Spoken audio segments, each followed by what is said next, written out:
Hello, this is Reverend Don Lewis coming to you from beautiful central Illinois. And today our question comes to us from De Money Rasta 101. And De Money Rasta 101 asks whether it would be alright for him to have Jesus as his personal form of deity.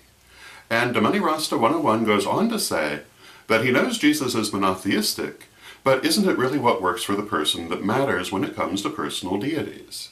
And my answer to this is, well, yes, absolutely. What's important in having a personal deity or a patron deity is a deity that you can relate to, and if this is the one for you, there's nothing wrong with that.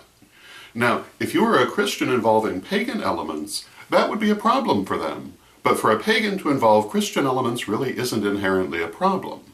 So, what I would say to you is that if you do choose Jesus for your personal deity, it's very important to remember that you're using him not as the face of deity, but as a face of deity, one of many, but the one that works for you. And if that's the case for you, there's nothing wrong with that. There are actually many pagans who do.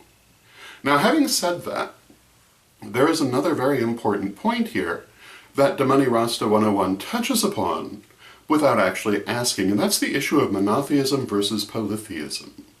And De Money Rasta 101 uses the term monotheism, and I really have to take a moment to say that I think these terms really are very damaging and don't really do very much for anyone. And the reason for that is if you look at the world's monotheist religions, you'll notice that almost all of them have more than one deity. They play semantic games and call them other things, but if it were a pagan religion, they'd have no hesitation in saying that these are all different deities. So the idea that they're all that terribly monotheist, for the most part, isn't very true.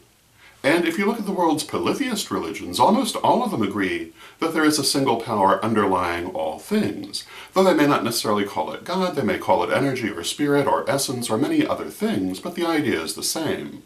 So the truth is that this great split running down humanity is largely a red herring. And if you look at what people actually believe, it doesn't tend to be all that terribly different. It's what they say that's different, and what they're saying is largely a semantic argument. So, those are my thoughts on this subject. I hope you find them interesting, and until next time, may you blessed be.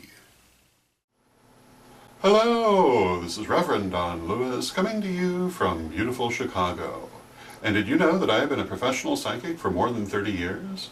I offer a variety of specialties, including clairvoyance, tarot, and past lives, either in person, or by phone, or even by email. So if you'd like to have a reading with me, you can set one up at witchschoolstore.com.